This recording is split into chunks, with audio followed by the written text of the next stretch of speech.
আপনি দেখছেন news now, আমরা জানি কোনটা খবর।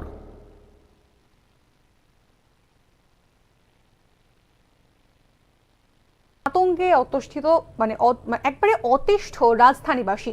রাজধানী আগরতলা শহরের বিভিন্ন জায়গা থেকে 8 জন চোর সহ চুরি যাওয়া সামগ্রী আটক করে আগরতলা পূর্ব থানায় নিয়ে আসেন কর্তব্যরত পুলিশ কর্মীরা। সংবাদ মাধ্যমের মুখোমুখি হয়ে বিস্তারিত তথ্য তুলে ধরেন সদর এসডিপিও দেবপ্রসাদ রায়। যেমনটা আপনাদেরকে জানাচ্ছিলাম যে একের পর এক চুরির ঘটনা ঘটে চলেছে রাজধানীতে। এবার রাজধানী আগরতলা শহরের বিভিন্ন এলাকা থেকে বিভিন্ন প্রান্তে তল্লাশি চালিয়ে 8 জন চোর সহ চুরি যাওয়া সামগ্রী উদ্ধার করেছে আগরতলা পূর্ব থানার পুলিশ। সংবাদ মাধ্যমের মুখোমুখি হয়ে এই গোটা যে ম্যারাথন তল্লাশি চলেছে সেই তল্লাশি নিয়ে বিস্তারিত তথ্য তুলে ধরেছেন সদর এসডিপিও দেবপ্রসাদ রায়। কি বলছেন তিনি শুনবো।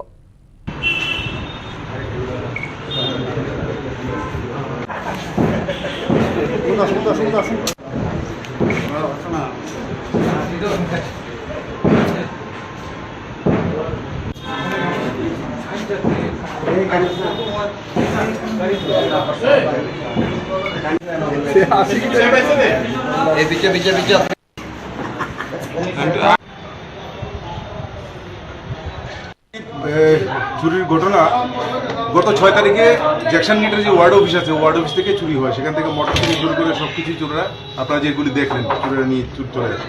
পরবর্তী সময় একটা স্পেসিফিক অভিযোগের মূলে আমরা একটা কেস নেওয়ার পর একটা টিম তৈরি করে দেওয়া হয় under the leadership of OC east Rana Chatterjee. তো এতে আমরা কি করি, আগের চুরির যে ঘটনাগুলি ঘটেছে ওখান থেকে আমরা ইন্টারোগেশনে অনেকগুলি নাম আমাদের কাছে থাকে, সেগুলির আমরা অ্যানালাইসিস করে আমরা একজনকে টার্গেট করি। তার নাম হচ্ছে সুনীল দেববর্মা। ওকে আমরা এমজি বাজার থেকে অ্যারেস্ট করতে পারি।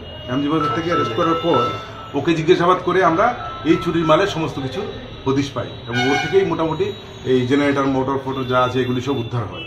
এবং তার বক্তব্য অনুযায়ী তার যে টোটাল গ্যাং আছে সেই গ্যাং থেকে আমরা টোটাল 6 জন অ্যারেস্ট হয় এই চুরির ঘটনা। তো এদেরকে আমরা যখন পুরো গ্যাংটাকে যখন জিজ্ঞাসাবাদ করে শহরের বিভিন্ন এলাকায় বিভিন্ন মন্দিরগুলিতে যে চুরি হচ্ছে সেগুলি খোঁজখবর নেওয়া শুরু করি। কেননা কিছুদিন পূর্বে চন্দ্রপুর একটা কালী মন্দিরে সেখানে একটা চুরি হয়ে মার গলার এই সোনার চেন চুরি হয়েছিল। তো জিজ্ঞাসাবাদ করার পর ওরা সেটাও ডিসকাস করে এবং ওদের বক্তব্য অনুযায়ী আমরা অভিজিৎ দেবনাথ এবং সঞ্জয় রায় নামে 2 জনকে অ্যারেস্ট করি, যাদের কাছ থেকে ওই সোনার চেনটি উদ্ধার করা হয়, যেটা ওরা ছিঁড়ে 2 টুকরো করে ভাগ করে নিয়ে গিয়েছিল। সোনার চেনও উদ্ধার করা হয়। তো এদেরকে আজকে কোর্টে পাঠানো হবে, রিমান্ড আনা হবে এবং জিজ্ঞাসাবাদ করে দেখা হবে অন্যান্য কোনো কেসে ওরা জড়িত আছে কি। যে 15-20 দিনের মধ্যে আরও বেশ কয়েকটা চুরির কেস আপনাদের থানায় লিপিবদ্ধ হয়েছে, ওইগুলা কি কোনো কিছু? না, এর মধ্যে তো কোনো চুরির ঘটনা লিপিবদ্ধ হয়নি। একটা মাত্র চুরির ঘটনা যেটা হয়েছে সেটা নিয়ে আমরা ডিটেকশন করলাম।